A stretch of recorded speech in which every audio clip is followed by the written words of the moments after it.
man. Ladies and gentlemen, my name is Chali 2na. That's what my dad called me when I was about 5 years old. The name stuck because I noticed that women remembered it more than anybody else.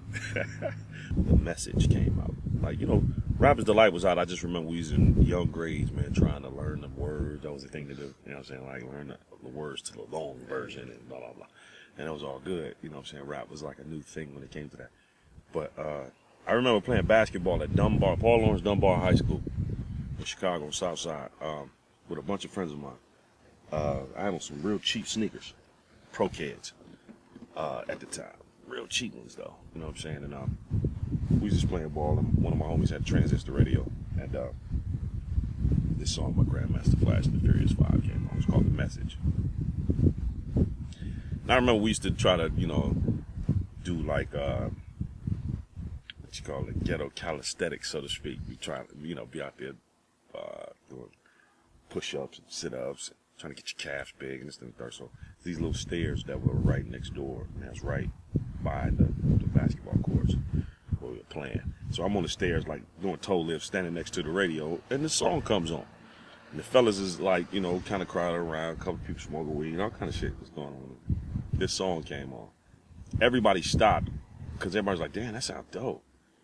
But bigger than that, I got entranced in the words of the song. I was just tripping on how that song described my living conditions at the time. Broken glass everywhere, people pissing on the stairs and all that other stuff. I mean, actually was really, really describing how I lived at the time. And it was really tripping me out because I just didn't think, you could say those type of things in songs. And I was just like, damn, that's amazing. That makes you, if that will inspire you, man, nothing will, I at that time I didn't know I was going to rap, but I just really was still like geeked on whatever movement that sound came out of, you know what I'm saying? So it made me want to look and dig even further. And I had a friend named Dave that moved to Chicago from the Bronx, and he basically was my introduction to it all. And that was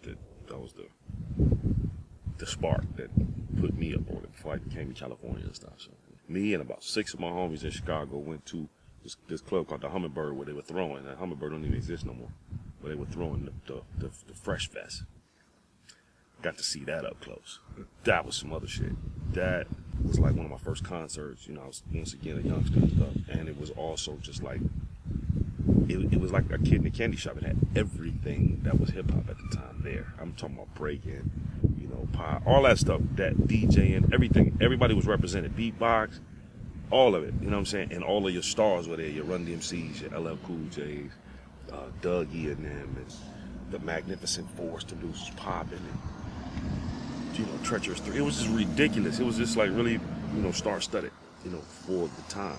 And I think that was probably one of my earliest, like, oh my God, hip-hop memories for sure.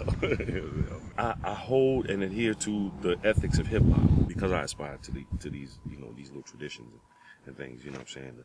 The creativity, the not biting, all these little things that happened when I was coming up. It keeps me in line. It's like guidelines when I do feel inspired to follow in order to create the art that I create. You know what I'm saying? And I'm not like sitting there saying I'm some perfect hip hop artist and I'm pure and y'all ain't. I'm just saying, these are the things that I try to keep myself in line with a sort of disciplinary pattern. You know what I mean? And what gets me inspired in order to use this discipline is just like everyday life, man. Like, I could be watching TV, the news, chemtrails, you know what I'm saying? I really try to draw inspiration from just life because life is just that spectacular. I like to rap in percussive patterns and write in percussive patterns. I like to think like a drum or like a bass. That's how I like to think. So in doing that, I'll gravitate to notes. I'm like, oh, I like the way that switched. I like, and I'll write to those patterns. Did I just give away the ancient Chinese secret or what? No, but that's basically what I do. I don't know if that's unique. I don't know how many people do that. I'm not sure, but that's what I do, and that's kind of like the robotic, drum roll kind of style I have. You know what I mean?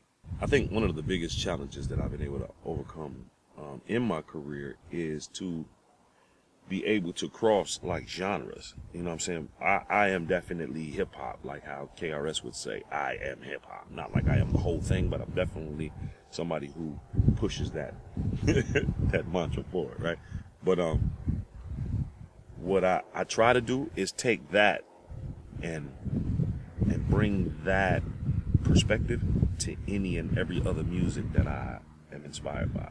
Caribbean music, you know, salsas, reggaes, cumbias, you know, ska music, electronic stuff, because I'm from, you know, the birthplace of house music and stuff. So like a lot of house and dubstep and things of that nature, to funk, soul, you know, it's just a lot of things that inspire me musically. And so I try to use what I've learned about music from hip hop and apply it to these different styles. You know what I'm saying? I would just want people to remember me, man, as an artist that wasn't scared to experiment and